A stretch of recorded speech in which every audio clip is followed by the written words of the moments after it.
Well, hey there. My name's Jolly Green, and welcome to episode 11 of Vault Hunters. Last episode, we managed to get a lot done, including this villager breeder sitting right over yonder, just above my head there. And we got some enchanting done on our tools as well. We got efficiency 5 on our pickaxe, as well as a nice new crossbow that we still have to test out. So I think that's what we're going to do today.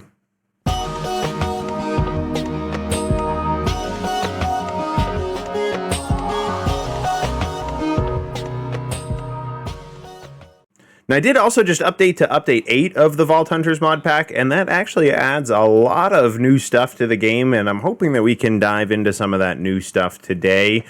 First of which is going to be a new seal that they added. Now, we haven't really gone over seals yet, and I figured this is as good a time as any to do it. So the seal that we're looking for is the new one here, the Seal of the Sage, but essentially what these will do for us is by crafting this seal and then adding it to our completed vault crystal, that is going to allow us to select which type of vault that we are in. So I think I might just have, we need 6 of this, we need 1 of these. So it looks like the only thing that we're missing to make this seal is the blank seal itself, which is not something that we're able to craft. We actually, as you can see here, we need to get it from completion crate loot or from treasure chest loot. And I haven't completed that many vaults yet. Actually, just the one. So I think that's probably going to be our goal for today. We're going to just get in there into a random vault. Hopefully we can see some of the new mechanics that they added, and with any luck, we'll complete a vault and find a blank seal. But of course, in order to complete a vault, first we have to complete a crystal. And this one looks pretty doable. Thankfully, we have the skeleton farm, so arrows are no longer a problem, as well as potatoes. That shouldn't be an issue either. Some gravel and some coal, I think we can do that. All right, so we pull the lever.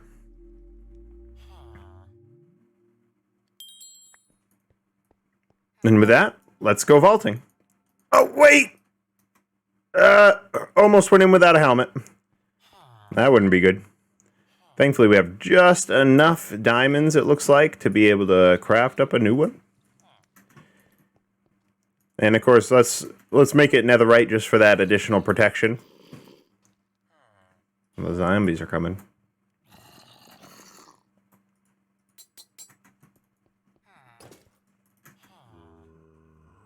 Alright, that's a bit better. I'll leave my 1 diamond, and now let's go. Alright, so we only have 2 monoliths to find, so this hopefully should be doable, and we'll get that completion crate. I think I hear a dungeon. See that on the mini-map? I believe this should be a dungeon, which got some new things in this update as well. They're pretty rare, so I kind of doubt that we'll be able to find it. But I think we should still take a look into this dungeon here.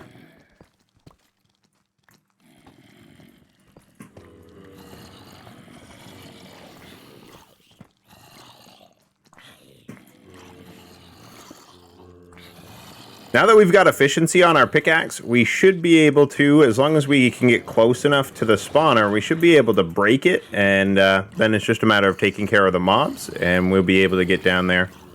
Oh, wow, efficiency 5 is not very fast at breaking these spawners still. I think I've almost got it, but it should be broken by now. Oh, and I stopped hitting it.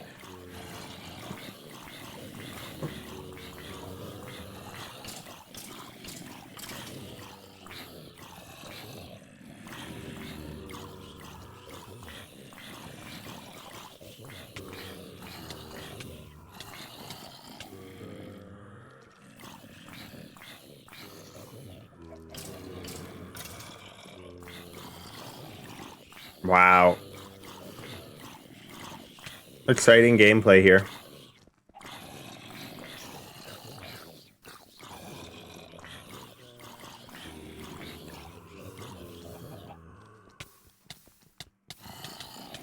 So apparently having efficiency 5 on this netherite pickaxe really doesn't make a difference as far as being able to break these spawners. That's a little disappointing. I was really hoping to increase our looting speed um, by upgrading this pickaxe, but apparently we're going to need a different tool entirely.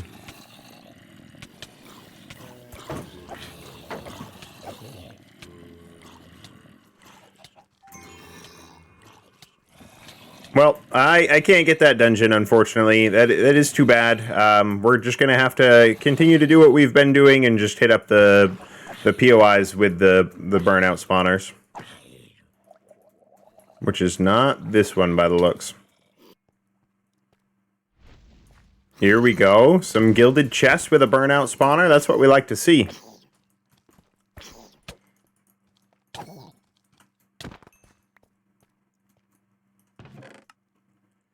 Yeah, kind of mediocre chest so far. Ooh, ooh, we're going to have to go over that today. Look at that.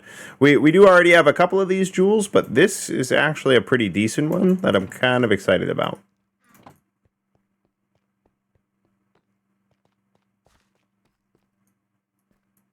Oh boy, our first monolith. Cool. This vault may be completable. I'm hoping. We just need one more monolith, and I think if we take a little bit of time towards the end to focus on that, we should be able to get it.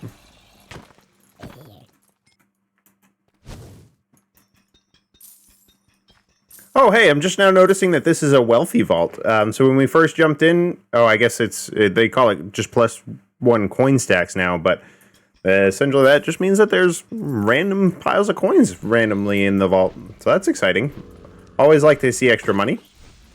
Also like to see ornate chests with a burnout spawner. So this is overall good times happening right now.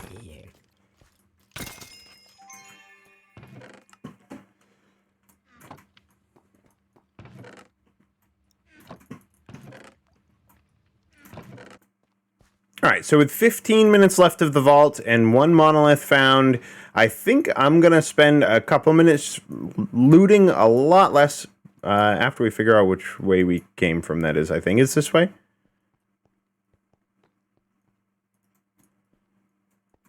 Not this way.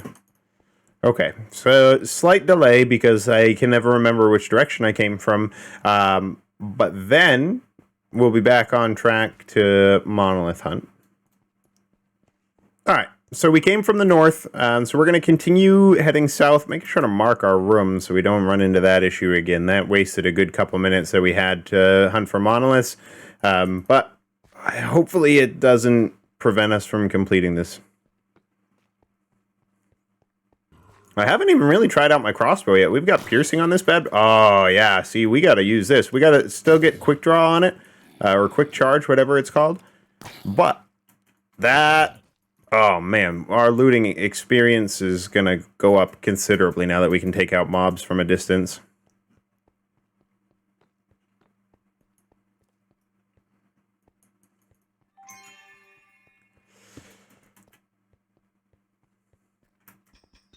Yes! Okay, cool. We went south just a couple rooms, and we actually found our last monolith. So, and another pylon, which just refills our mana, so we're gonna just hit that after healing. And now we're just free to loot the rest of this vault. This is super exciting. As long as we don't die, we should get a completion crate.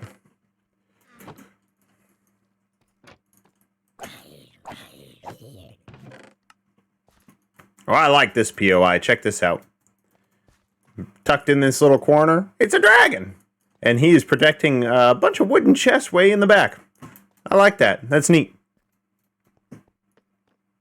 Also, these corundum blocks are really cool.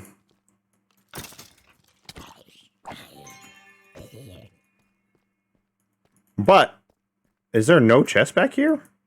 Oh, I found one, I guess. Oh, here they are. Here they are, just tucked in the back. I'm actually now running extremely low on inventory space, even with the shulker box I brought. Like, it's still not really keeping up with our needs. So, we may loot a little bit more, but I think for the most part, we're just going to go find our exit. Which should be just straight north, because we've only walked in a straight line so far.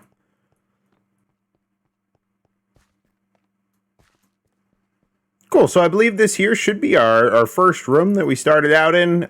We've got 3 minutes left, so I suppose we could loot a little more, but I don't think I'm going to be too greedy. We've got the completion, and I don't want to do anything to mess that up. So we're just going to head for the exit. Oh, and we leveled up. Sweet.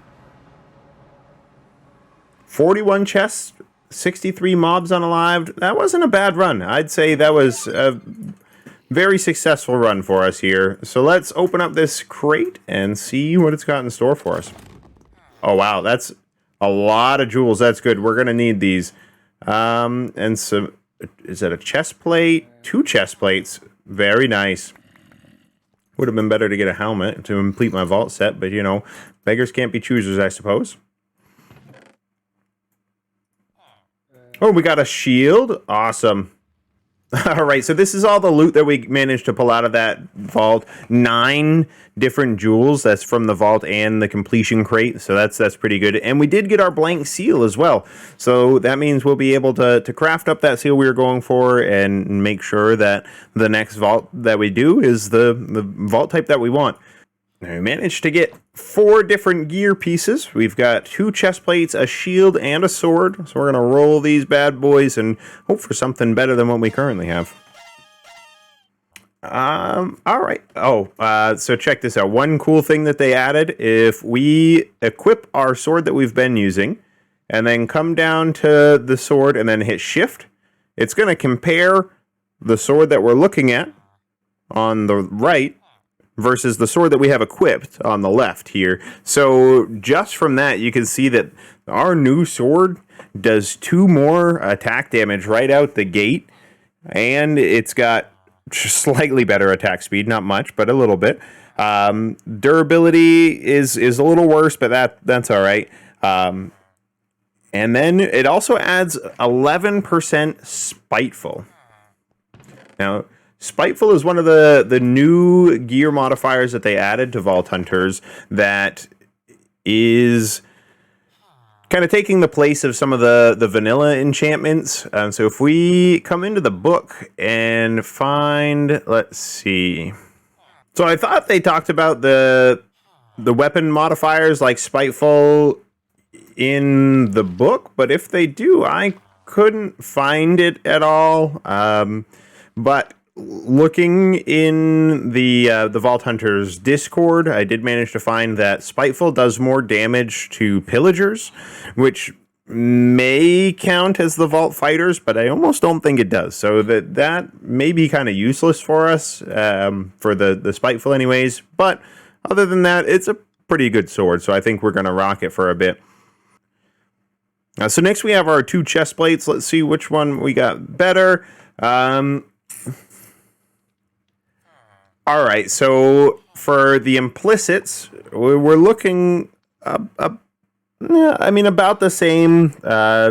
Less crit resistance on our new one here, but then under prefixes, we get that +2 armor, and we still have an empty prefix, which hopefully we can get the tool or get the station in place so we can actually fill that prefix slot. But for now, we just have to kind of roll with it as is. And I do think the +3 health is better for us than just the extra armor. So I think we're going to stick with the chest plate we already have, unless this one happens to be better, which it's about the same. I think we're going to continue to rock this chest plate, the rare one. We also have this shield, which double... Oh, no. Yeah, this shield is about half the block percentage chance that our current one is.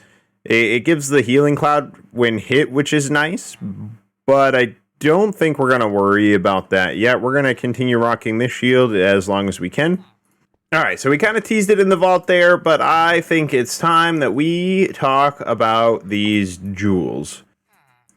But before we can do that, we're going to need to craft up the tool station, which thankfully it's a really easy craft. We should have all of this already just lying around handy. Plenty of driftwood. Now we just need chromatic iron ingots and a crafting table. Surprisingly enough, I think it's the crafting table is the one thing that I don't have on hand.